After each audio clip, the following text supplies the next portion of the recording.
అశోక్, దేశ చరిత్రలోనే first time ఇలా చూస్తూ ఉన్నాం. కన్న కూతురిని బహిష్కరించారు పార్టీ నుంచి. ఒక ఎంపీగా, అలాగే 2 సార్లు ఎమ్మెల్యేగా, ఎమ్మెల్సీగా ఉన్నారు. ఒకసారి ఎలా మనం ఎనలైజ్ చేసుకోవాలి? పార్టీ ఇంపార్టెంట్, పార్టీని ఫస్ట్ తీసుకెళ్లారు కేసీఆర్, ఆ తర్వాత అందరూ కూడా నాకు సమానమని చెప్పినట్టే మనం అనుకోవాలా? ఒకసారి ఎనాలిసిస్ చెప్పండి. కవితని పార్టీ నుంచి సస్పెండ్ చేయడం అనేది తెలంగాణ రాజకీయాల్లో ఒక ఊహించని ఘటన. ఎందుకంటే బీఆర్ఎస్ పార్టీకి ఈ రకమైన పరిస్థితి వస్తుందని, సొంత కుటుంబ సభ్యుల్ని, తన కన్న కూతుర్ని కన్న తండ్రి కేసీఆర్ పార్టీ నుంచి బహిష్కరించాల్సిన పరిస్థితి వస్తుందని టీఆర్ఎస్ పార్టీ పెట్టినప్పుడు కానీ, బీఆర్ఎస్గా కన్వర్ట్ అయినప్పుడు కానీ, మొన్నటి ఎన్నికల్లో ఓడిపోయిన తర్వాత కానీ ఏ ఒక్క కార్యకర్త బహుశా కల్లో కూడా అనుకోలేదు. ఇది కల్వకుంట్ల ఫ్యామిలీకి అతిపెద్ద ఎదురు దెబ్బ, పార్టీ కూడా కోలుకోలేని దెబ్బ. ఎందుకంటే నిన్న కవిత చేసిన వ్యాఖ్యలు కాళేశ్వరం ప్రాజెక్టుకు సంబంధించి అవినీతి జరిగింది. అవినీతిలో హరీష్ రావు అండ్ సంతోష్ రావు వీళ్ళందరూ కూడా మెగా కృష్ణారెడ్డితో కలిసి దోచుకున్నారు. కేసీఆర్కి మాత్రం ఎలాంటి పాత్ర లేదు, ఆయన్ని ఇబ్బంది పెడుతున్నారు అన్న కోణంలో ఆవిడ మాట్లాడటం అనేది అతిపెద్ద సంచలనం. అదే క్రమంలో ఇప్పుడు ఆవిడని పార్టీ నుంచి కేసీఆరే బహిష్కరించడం ఇంకా అతిపెద్ద సంచలనం. దీనివల్ల బీఆర్ఎస్కున్న ఓటు బ్యాంకు మీద చాలా సీరియస్ ఎఫెక్ట్ పడే అవకాశం ఉంటుంది వచ్చే ఎన్నికల్లో. ఇప్పటికే గత ఎన్నికల్లో ఓడిపోయి మొన్నటి ఎంపీ ఎన్నికల్లో కనీసం ఒక్క ఎంపీ స్థానాన్ని కూడా దక్కించుకోలేని పరిస్థితుల్లో చాలా దీన పరిస్థితికి చేరుకుంది బీఆర్ఎస్ పార్టీ. తెలంగాణ రాష్ట్రాన్ని తీసుకురావడం కోసం ఎన్నో ఏళ్ల పాటు పోరాటం చేసి తెలంగాణ రాష్ట్రాన్ని తీసుకొచ్చిన పార్టీకి ఈ రకమైన పరిస్థితి వస్తుందని బహుశా ఏ ఒక్కరు కూడా ఊహించలేదు. సో ఇందులో ఈ ప్లస్ పాయింట్ ఇప్పుడు కవితను బహిష్కరించడం కావచ్చు, కవిత చేసిన వ్యాఖ్యలు కావచ్చు, ఆ పార్టీలో చీలికలు కావచ్చు, ప్రస్తుతం పార్టీలో వస్తున్న ఈ మార్పులు చేర్పులు, వీటన్నిటి వల్ల ఇటు కాంగ్రెస్కి అటు బీజేపీకి చాలా పెద్ద ఉపయోగం ఉంటుంది. ఆ పార్టీలు మరింత విస్తృతం చేయడానికి, మరింత బలోపేతం కావడానికి, బీఆర్ఎస్ను మరింత వీకెండ్ చేయడానికి రాజకీయంగా చాలా ఉపయోగపడుతుంది. రాజకీయాల్లో ఎప్పుడు కూడా ఎత్తుగడలే ఉంటాయి, ఒకరి మీద ఒకరు వ్యూహాలే ఉంటాయి. సో రాజకీయాల్లో హత్యలు ఉండవు, ఆత్మహత్యలు మాత్రమే ఉంటాయని చాలామంది ఒక సామెత చెప్తూ ఉంటారు. ఇప్పుడు బీఆర్ఎస్ పార్టీలో కవితని సస్పెండ్ చేయటం కూడా ఇదే కోవలోకి వస్తుంది. ఇక్కడ పార్టీ సస్పెండ్ చేసిందా లేకపోతే కవితే సస్పెండ్ చేయించుకుందా అనేది కూడా మనం చూసుకోవాల్సి ఉంటుంది. ఎందుకంటే ఆమె వ్యూహం ఏంటి? సొంత పార్టీ తెలంగాణ జాగృతి పేరుతో ఆల్రెడీ తమకున్న ఎస్టాబ్లిష్ అయిన ఆర్గనైజేషన్ ఏదైతే ఉందో దాన్ని పార్టీ కింద కన్వర్ట్ చేసి భవిష్యత్తులో ముందుకు వెళ్ళాలి వచ్చే ఎన్నికల్లో అనేది ఆవిడ ప్రయత్నంగా కనిపిస్తోంది. ఆ ప్రయత్నంలో భాగంగానే తన సొంత పార్టీ నేతలు, తన సొంత బంధువుల మీద ఆరోపణలు చేయటం, తండ్రికి లేఖ రాయటం, ఇలాంటి వ్యతిరేకమైన కామెంట్స్ అన్నీ చేయడం ద్వారా ఆవిడే సస్పెండ్ చేయించుకున్నారేమో అన్న ప్రచారం కూడా మరొక వైపు జరుగుతోంది.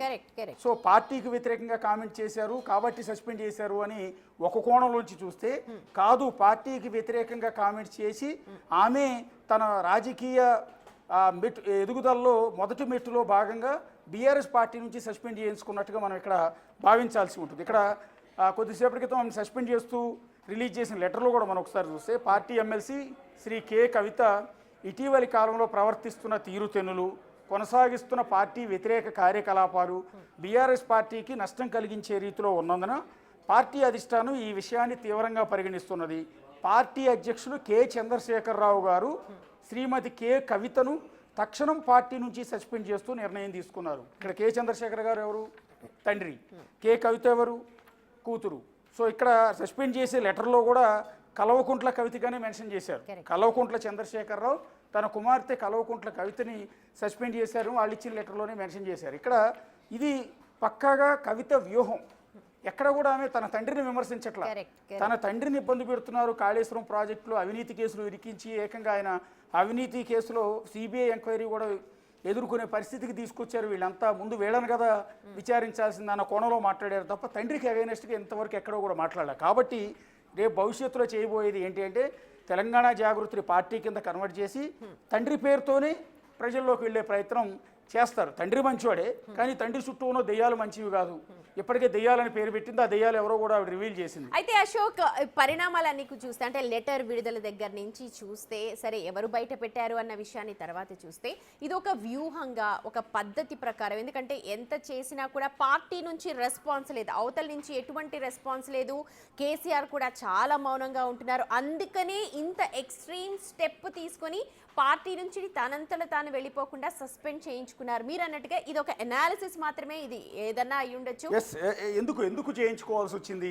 తన సొంత పార్టీ కదా, తాను ఎంపీగా గెలిచిన పార్టీ, తన తండ్రి, తనని కన్న తండ్రి పెట్టిన పార్టీ, తెలంగాణ కోసం పోరాడిన ఒక గొప్ప వ్యక్తి స్థాపించిన పార్టీలో ఆయన కుమార్తెగా రాజకీయాల్లోకి అడుగుపెట్టి ఆ పార్టీ నుంచి ఒకసారి ఎంపీగా రెండుసార్లు ఎమ్మెల్సీగా ఎన్నికైన వ్యక్తి ఎందుకు తండ్రి చేత బహిష్కరణ గురైంది అంటే దీనికి చాలా బ్యాక్గ్రౌండ్ మనం ఒకసారి డిస్కస్ చేసుకోవాల్సి ఉంటుంది.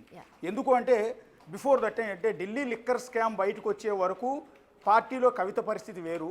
ఢిల్లీ లిక్కర్ స్కామ్లో అరెస్ట్ అయ్యి 6 నెలల పాటు జైల్లో ఉన్న తర్వాత బీఆర్ఎస్ పార్టీలో ఆమె పరిస్థితి వేరు. బిఫోర్ ఉన్న విలువ జైలు నుంచి బయటకు వచ్చిన తర్వాత ఆవిడకి లేదు. జైలు నుంచి ఆవిడని తీసుకురావడానికి కేటీఆర్ కావచ్చు, హరీష్ రావు కావచ్చు, కేసీఆర్ కావచ్చు విపరీతంగా ప్రయత్నాలు చేసి ఉండొచ్చు. కానీ అన్ని ఆయా పార్టీల నేతలందరూ చుట్టూ తిరిగి ఉండొచ్చు, ఆవిడని బయటికి తీసుకురావడానికి ప్రయత్నాలు చేసి ఉండొచ్చు. అవసరమైతే కవితను బయటికి తీసుకొస్తే పార్టీని బీజేపీలో విలీనం చేస్తామని సీఎం రమేష్ లాంటి వ్యక్తుల దగ్గర ప్రపోజల్స్ లాంటివి పెట్టుండొచ్చు. ఇవన్నీ కూడా ఆవిడని తీసుకురావడానికి చేసిన ప్రయత్నాలు. కానీ ఆవిడ ఎప్పుడైతే ఒక లిక్కర్ కేసులో ఇక్కడెక్కడో పొరుగు రాష్ట్రంలో ఢిల్లీలో జరిగిన లిక్కర్ స్కామ్లో ఇక్కడ తెలంగాణ నుంచి వెళ్ళిన కవిత ఇరుక్కోవడం, ఆ కేసులో స్కామ్ చేసిందని ఆమెను ఆరోపణలు రావటం, కేసీఆర్ లాంటి వ్యక్తికి పుట్టిన కూతురు లిక్కర్ స్కామ్లో అరెస్ట్ కావటం అనేది ఆ పార్టీకి తీరని నష్టం. మొన్న జరిగిన అసెంబ్లీ ఎన్నికల్లో కూడా కవిత అరెస్టు ప్రభావం అనేది చాలా ఎక్కువగా ఉంది.